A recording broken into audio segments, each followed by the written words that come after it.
1, 2, 3. If you're feeling a twinge of cringe, Then listen to Fox and Lou. it might make you feel better. Or it might make you feel like poo. We did a good harmony then. That was harmonizing, energizing, harmonizing. Cringe FM. Cringe FM. We're back and we're clearly cringier than ever. We're here to cry. To cry. We are. Right.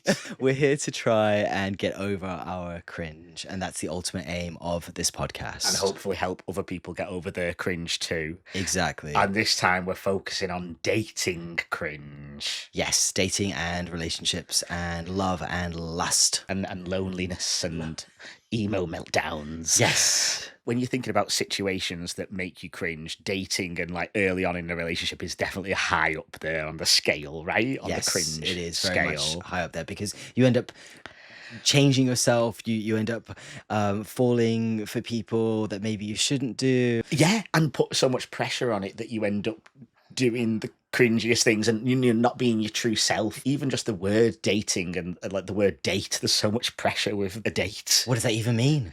I don't know. I'm still trying to figure it out.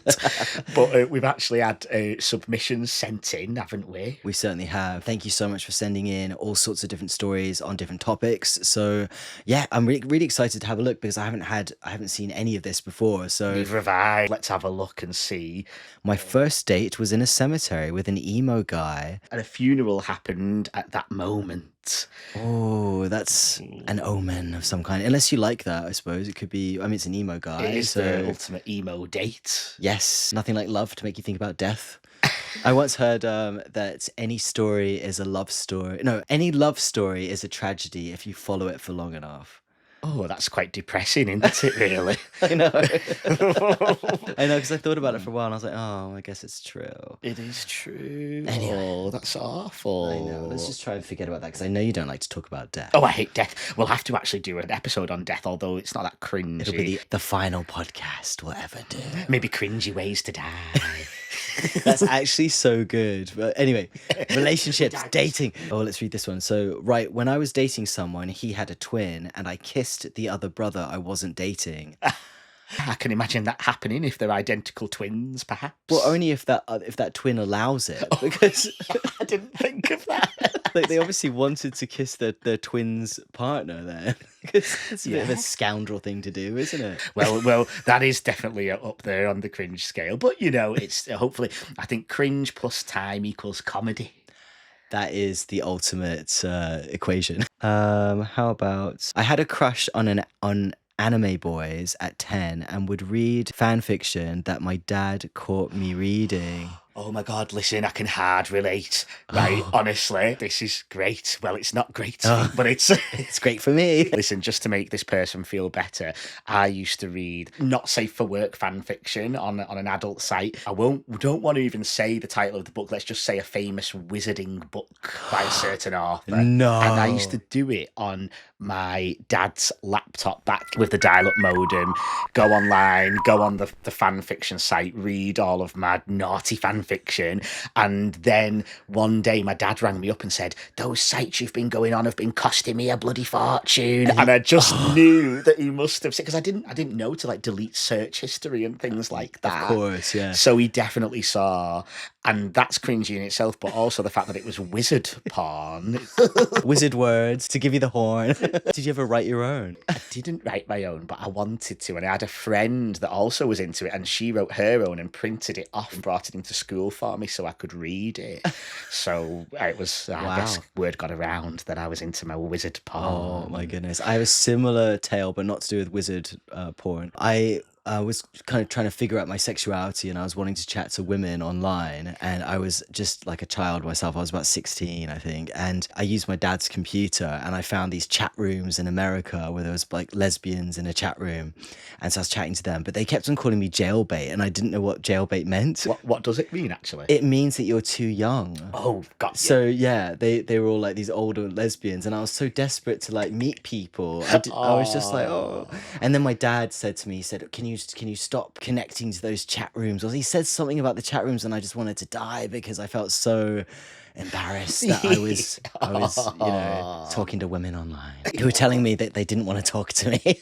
Some desperate little teen I trying to be know. loved. So tell me about your first relationship then, Lou. Okay, my first relationship, I was 17 and I'd not long come out as liking girls, so I obviously was living the lesbian life, and I met her at a party and I recognised her off MySpace. She was like a real MySpace queen. Yeah. We got together. It lasted like 3 months. I was so timid and shy because she'd been with people before, but she was like my first one. And I just felt like she was the love of my life, as you do, as I did with every girl I'd ever got with. And then I remember she broke up with me over a MySpace message and said, "Oh, but we can still be friends. And if you want to come out round Liverpool this Saturday, then come along." And I went along because I was so desperate. I was like, "Oh, maybe I can win her back." Yeah. And I didn't win her back. I remember like literally being on the dining room floor crying to one of like my emo CDs and feeling like the world was over. And but then I met someone else like the week after and had another 3 month thing. I always had this 3 month curse. I had lots of mini relationships, and it's just because I was like on the hunt for the right one. Finding someone used to be my main goal in life, and then When I met you, this was you as well, with your Yeah. 3-month cycle and wanting to, find the find the one. one. I was just about to say that when I started to transition, that's when I kind of stopped being as desperate to find someone, because I put my transition first. I thought, well, I might have to put dating on the back burner, but you've kind of just reminded me that that isn't true. And I was still obsessed with dating. And were. I was. I even went on a date with you one time. As in, I just want to clarify, it wasn't like us dating each other, but you took me on your date to meet someone Sounds about right. that you ended up being with for a couple of years. Yeah, as well. that was my So first long-term relationship that you were a part I of. was there from the start, Lewis. Everybody thinks that me and you are dating. Everything romantic. Because of our chemistry, we got chemistry. Yeah, we have our cringe chemistry. Every romantic thing that's ever happened in my life is with you and never me. That's so funny. Girlfriend. Yeah, because we spent Valentine's Day together, didn't we, this did. year? We Yeah. did. Didn't you say that we had some fan fiction wrote about us? I believe there was fan fiction written about us at some point. It wasn't me to write it, I promise. Oh, I don't trust. Maybe Okay, it was me. So, but I can't remember what happened. I don't think I ever read it. I think somebody told me about it, and I felt too cringed out to ever even look. I would love to read it. If you wrote, whoever wrote that fanfic Yes. about me and Fox, please come forwards and send us. I'm ready to see it. So, I'm ready. yes. I'd love it. You sound a bit too excited about that, Lewis, but Well, that's okay. I just want to know, how we're depicted. Who's the top? No. Who would be the top? Oh, well, I would. No. I think you would. Well, I would. I'm blushing now. So my first relationship. Yes, tell me all about your love life. So I was 11 and I got with my boyfriend, James Sims. He was an American and he asked me out after he was Snoopy in the school play. So we had a play about peanuts. I played Marcy, which I really didn't want to be Marcy at all. I wanted to be any of the boys, even Pigpen I would have been. But yeah, he was cute as Snoopy, I guess. And, I thought, oh, he's nice enough. But I realized that I did like girls more even then. And so I was quite happy when he said that he had to move countries back to America. But James, if you're around, maybe you're gay. I don't know. Like, it'd be great to connect with you.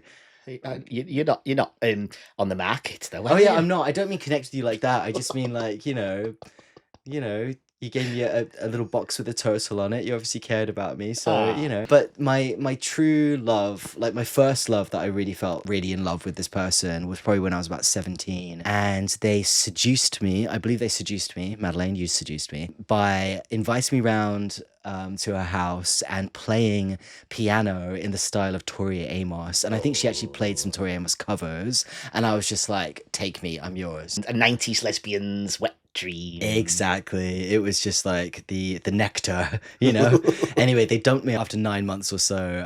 And I just felt so completely heartbroken about the whole thing. I did love again, of course. A few years later, I flew out to San Francisco because I was obsessed with going out there. And I was at university at the time. So I must have been I think I was 21 because I wanted to wait until I was drinking age to go out there. When you're just like young, dumb, and broke. I didn't even believe in love at first sight, but as soon as I met this person, I was completely head over heels in love with them.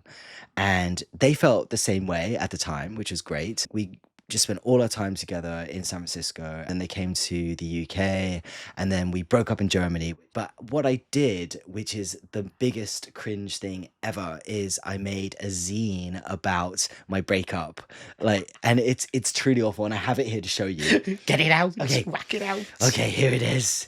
It is called My Chocolate Box Cat. Why is it called that? Okay, so my chocolate box cat means pretty thing. So I'm trying to be, Oh. you know, poetic. Can I see? Have a look at it. Have a look You at were it. very emo. I was more emo than you, Lewis. I think I believe you looking at this scene. It's truly tragic. I ended up showing this zine to my ex-girlfriend, which is just the thing that you really shouldn't do either. And she must have like just thought, what a lunatic, you know? Well, you're a creative lunatic. Oh. So let me describe it. So it's full of grungy, contrasty black and white images of people smoking and all, like So cool, smoking. and it says things like talking with dead people part 2, stupid o'clock, forgive me, this is my ego zine. It's just truly awful. On the front it says risen from the ashes.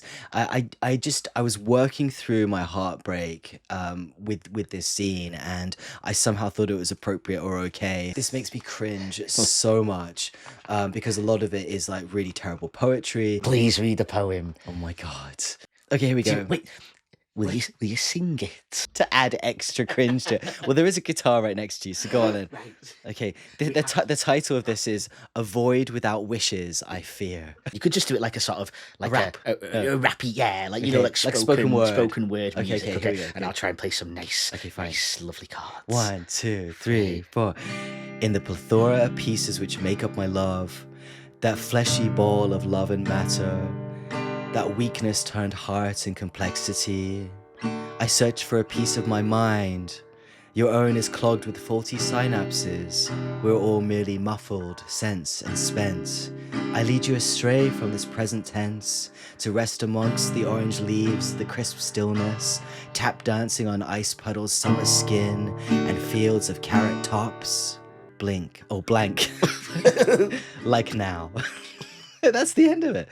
Oh, I don't know. I was getting very lost in that, to be honest. It was very deep, very. It wasn't deep at all. It was just, Well, it was sounded just deep. a bunch of different analogies blended into one horrible dish. What would you call that?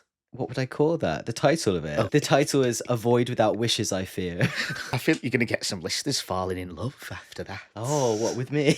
My beautiful poetry. Oh, with my guitar. Oh, playing. with your guitar playing, of course. You've exceeded my cringe expectations. I really have. I can relate though, because I also used to express myself artistically at my heartbreak. I used to draw a lot of comics about my relationships and breakups, and there's a drawing that I still have, which is let me show it you. Oh my god, I want to see this. Oh, Right. So this is. I used to think this was a masterpiece. It is a masterpiece. It's beautiful, by the way, for people No, listening. it's not. And it says in the corner, it says, "Where does the good go?" That's a Tegan and Sarah song, of course.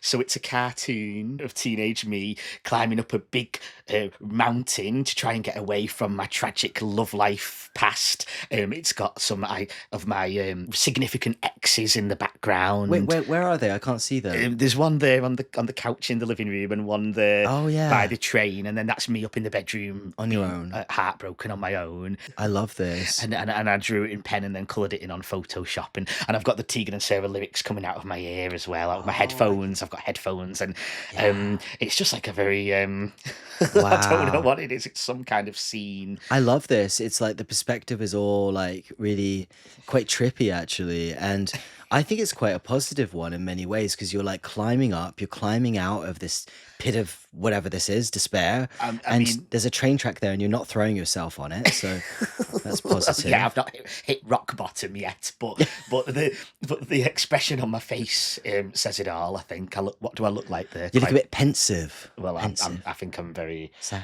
very stressed. Is that a spider right there? That is my mum's chandelier. I thought that was another analogy, you know, for like, Yeah, I don't know. It makes more sense as a spider to me. No, it's my mum's chandelier. Well, it's open to interpretation. So Okay, yes, yes. I think it's beautiful. I love the colors in it, and you're obviously incredibly always been really really creative. So I think that's Well, the beautiful same thing that we can here. actually turn this heartache into terrible poetry and Yes. good drawings. That is actually is a really good. If anyone was to ask me some advice for like getting through stuff, it would be to be creative with your cringe, with your heartbreak, whatever. Turn that shit into gold. Exactly. Yeah, I think that's the beautiful alchemy of experiencing hardship or pain. What is seen as cringy or cute depends on the person, don't you think, as well? Well, I wanted to say that with your zine. Can I use this as a Yes, thing? of 'Cause your course, yeah. zine, you think it's cringy, but it could be seen as cute. And I think, don't you think that something could be cringe or cute depending on how someone feels about Well, we someone? often talk about this, don't we? About Yes. that aspect. It just depends on the person because you could be like, "Oh my god, they turned up at my workplace with a letter and it was so sweet," or "Oh my god, they turned up at my workplace and I had to get the police involved." Yeah, Yeah. exactly. Sweet or stalkery. I remember that something I did, which I felt really cringy about, but I think looking back, it was kind of cute. But I did a whole like treasure hunt for someone once, where like there Mhm. was all these different notes all around their house, and like they had to Oh, like do different tasks. It was like I set them quite a big challenge, of all these tasks, and I think that's really sweet. But how did they feel about it? well, the last one said, "Now you have to give Lewis a kiss," and they had to like give me a kiss.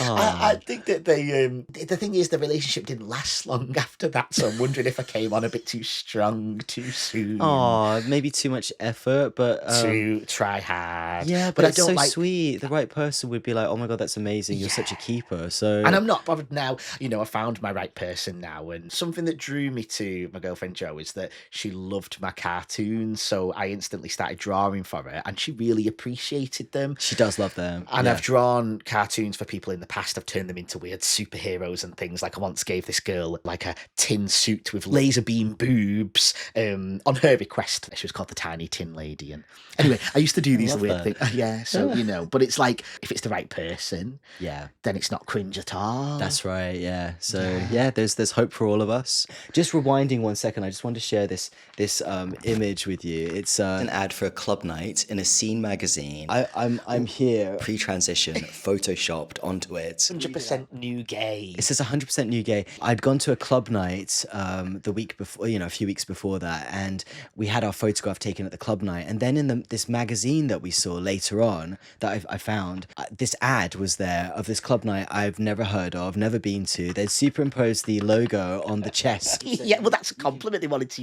You're a poster girl for Well, this gay night, that's right, yeah. but without your consent. Without my consent, the graphic design is so bad on this. But listen, this is just a good time to briefly say that back when we were growing up, the dating apps weren't a thing, Yeah. and the internet was hardly a thing. So the way to meet people was to go out and get absolutely trashed and go to gay nights Yeah. or whatever nights Yeah. and go to the club Yeah. and meet someone. So that we really lived like our love life was really tied up in like these kind of club nights. And I think it was highly toxic. It was just like there was a lot of drama, there was a lot of, getting wasted, and that was all just me. So, we were scene queen. I wasn't a scene queen at all. I don't think you could call me a queen in any respect, but I did like I really wanted to find my tribe. I really wanted to find a place that I belonged, and I did that by working at bars and clubs on the scene. So I think people probably assumed I was a bit of a scene queen, to use your words, but I really wasn't. I was just like a real tender heart emo freak, and I was yet to find myself, let alone find the right person. Yeah. We had like, even though we were a tiny little town, we had gay night every Wednesday night. It was kind of an unspoken gay night. And that was the only chance to meet anybody. Do you know what me and my friends got labelled on those gay nights? We got labelled the Geek Squad. Oh, That's really what we got you labelled. say it all with that. I can just tell. It's just because we didn't care. We didn't care about being cool. We were just like jumping around. I was doing weird dance moves like the shopping cart. Have you ever? What's that the was- shopping cart? Show me. The shopping cart is when Put you your like, arms in front. You put your arms in front and you jog around the club like you're rolling a shopping cart around, and then you put different items in the cart like that. That's what I Is that used the to shopping do. cart? That's the shopping cart. God, you've got the worst dance moves, like with your fist pumping and your shopping cart. I used to think it was really like retro and 80s, this shopping cart No one's ever move. done that in the 80s, apart from at. Oh, the guitar fell. Unless you're at a shop, obviously. And just, Well, I remember one of the scene queen lesbians once ran up to me and said, "You forgot your bread, you forgot your milk." see, they're playing along. They liked you. Yeah, maybe Geek Squad was an affectionate term. But that's where most of the dating troubles happened. We've got different chapters of our life. We've got, you know, the lesbian days, then the transition days. Have you got any post-transition cringy dating situations? Because don't you think being trans in itself makes dating like just a different level of cringe, of awkwardness, right?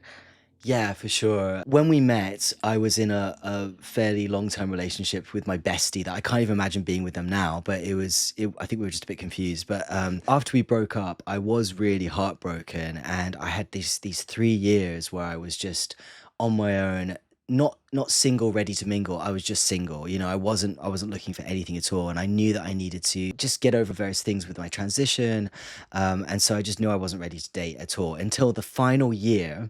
So in my third year, I was like, okay, this year is going to be different. I'm going to run a marathon. I'm going to do all this stuff that I wouldn't normally do, and part of that was getting back into the folder things, and I did that by having 2 threesomes in Amsterdam. So you've been on some real wild sexual adventures in your single time. I guess I have. It's so funny because you're quite, I wouldn't go as far to say prudish, but in some ways you're quite like reserved with talking about sex. Yes, stuff. I would Or- say I definitely am. And I'm a Yeah. Scorpio, so it's kind of weird, but I'm not wired up in the same way. I think I'm demisexual where I have to get to know the person Yeah. in order to find them truly Attractive. attractive.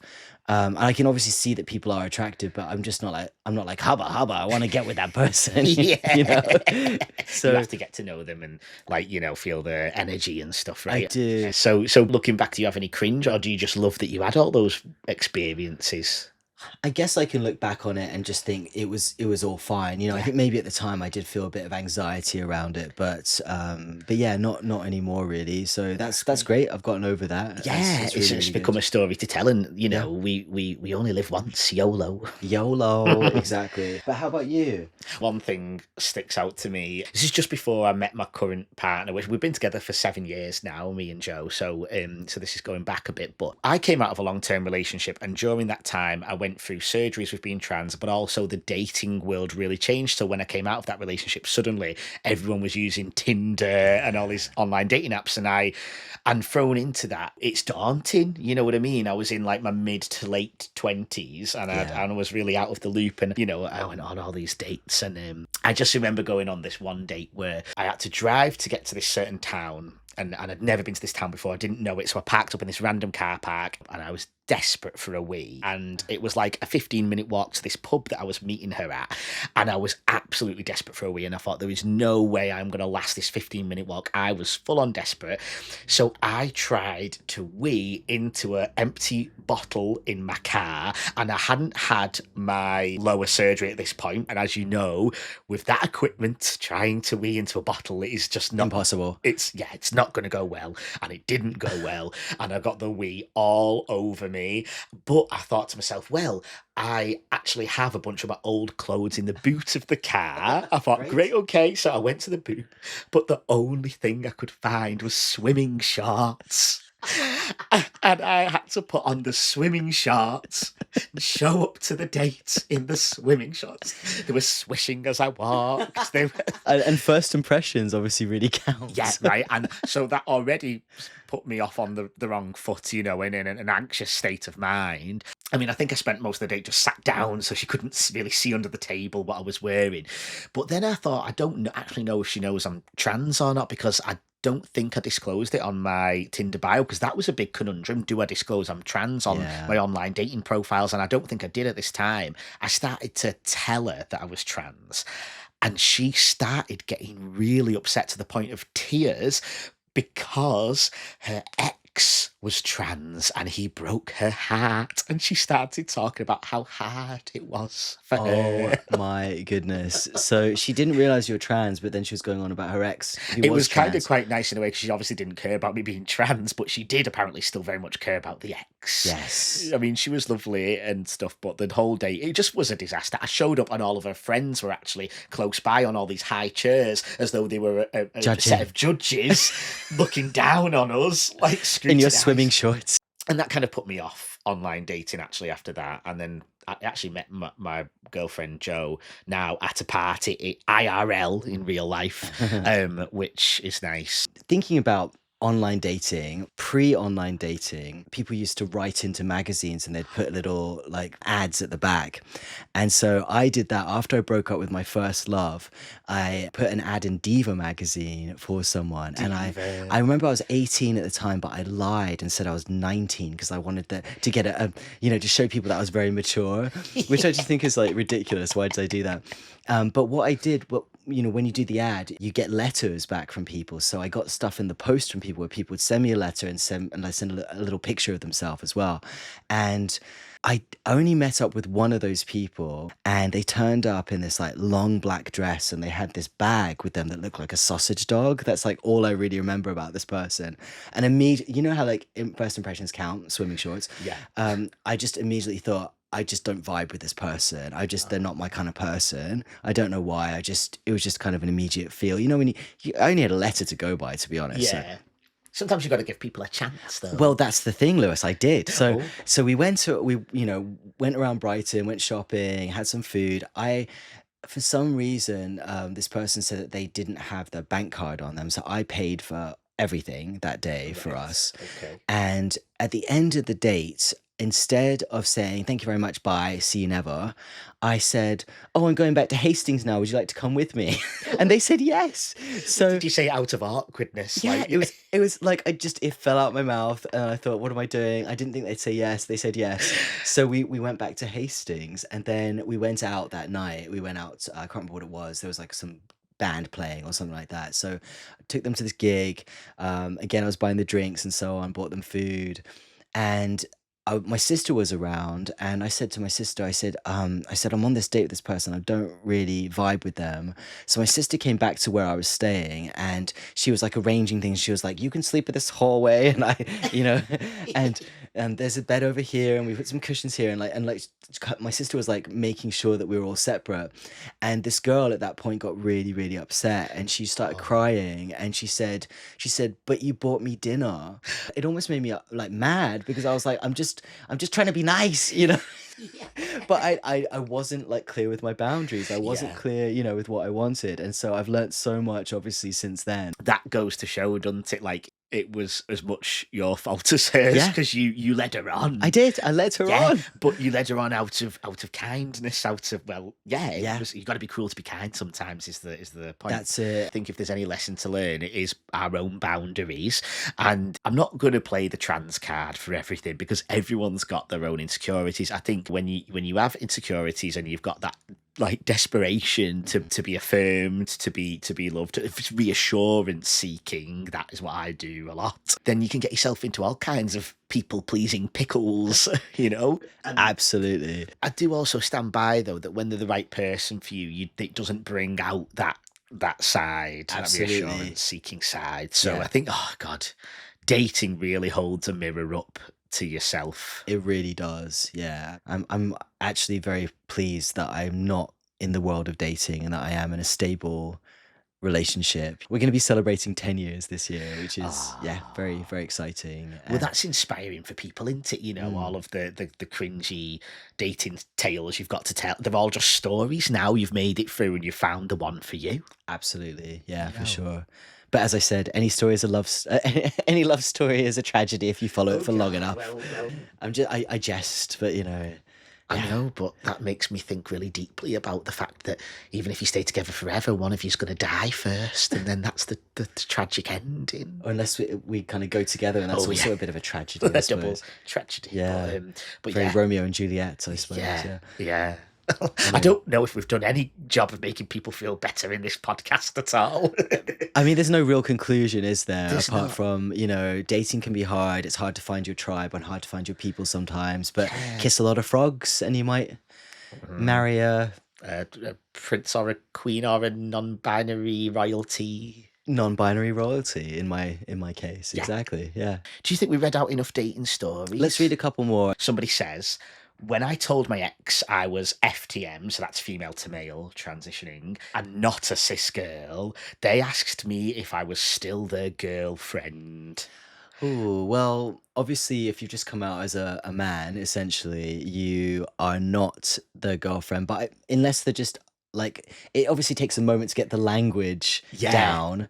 And if they've just said that, then they probably aren't thinking about, what to call your partner. Yeah, But- yeah, I know. But I guess as the person that has just come out, it feels a bit like the opposite to what you've just asked them to. 100%. to do. It's really, yeah, we really feel for you, obviously, with that, because Yeah. it's just not what you want, because you're obviously drumming up the courage to come out as something, and then they're like, but are you still my girlfriend? Well, no, not technically, but we are still together if you want to be. We've talked about this before about finding the right terms. I remember a time when I was trying to be seen as a boyfriend, but I was still seen as a girlfriend, and Yes, that's right. And when my partner and I got together, the one that I've been with for 10 years, in the first month of us getting together, we made a very, very innocent vlog that was just like, oh, we're both non-binary. What do we call each other? We've only been together for a short time, so partner doesn't quite feel right. They friend feels a bit strange. If I call you my partner, then it's like we're an old couple and we've been like together for years and years. So, we're putting it out there. What do you call us? But that vlog, that innocent vlog, got put into the wrong area of the internet. Actually, a place called the Cringe channel that was on Facebook, and it was just a nasty place for people to mock other people and just say, "Isn't this cringe?" and just like share stuff. So our video got shared as like, look at how cringe this is, and within 24 hours we had over 7,000 comments of hate. oh, It's just awful. It was nasty. So yeah, it really made me feel like quite upset about it. But what can you do? Oh, you know? we were in a new relationship as well, and going through that, like something like that. Together I know, we were so is- loved up with each other. We were just, spending all our time just, sleeping together. And we had this great snack where we'd have hummus with chili, like Tabasco in it. And we'd dip bread into the hummus and then drink Prosecco from the bottle. And that's all we did. And I thought it was a very romantic thing to do. I want you to treat me to that. That sounds nice. So that same day that we had this, where it ended up on the wrong area of the internet, my partner was actually voted the sexiest woman in Iceland, which is funny for two reasons. One, they don't define as a woman, they're non-binary trans femme, but that's okay, that's fine. And the second thing is that it's just weird that you're either loved or hated. We're like Marmite, aren't we? Yeah, well, it's a compliment. People are obsessed. What is that song? Love me or hate me, I'm still your obsession. Love me, Da, da, da, hate da. me. Who is that? Is that Lily Allen? No, or- it's not Lily No. Allen. Is it Lady Sovereign? Yeah, Is that who it is? yes, because I'm Yeah. Lady Sovereign. Yeah, Love me or hate me, still your obsession. Love me or hate me. That is the question. That is the If you question. love me, then thank you. If you hate me, then then fuck you. There we go. That's a great place to stop. Keep loving, keep cringing.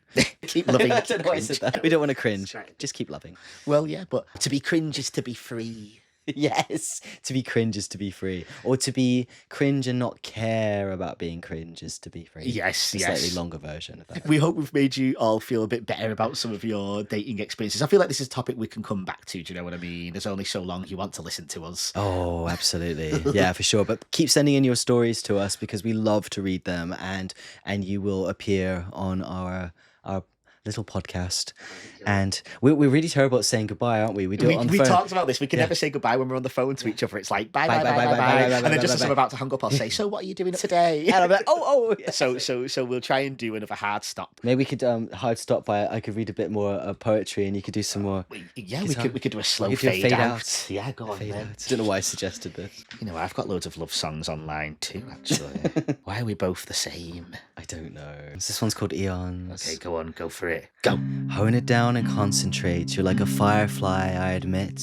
I've an attraction to things which shine. It's all atoms bounding in flickers of bedtime dreams. Can I beatbox instead? Yeah. Boots and cats and My grip slowly releasing years of chewed up string, coiled. My relapses about old thought, learning to let go. I don't like that. I'm going to play the chords Okay. instead. Carry on. Okay, if I keep my pulse on pure thoughts, signs are nudged forth. Oh God, I'm bored with this own poetry. Let's just say goodbye. Goodbye, I love you. Bye, bye, bye. Goodbye, goodbye, goodbye, goodbye, goodbye, goodbye, Bye, bye, goodbye, bye. bye, bye, bye. And how are you? Oh,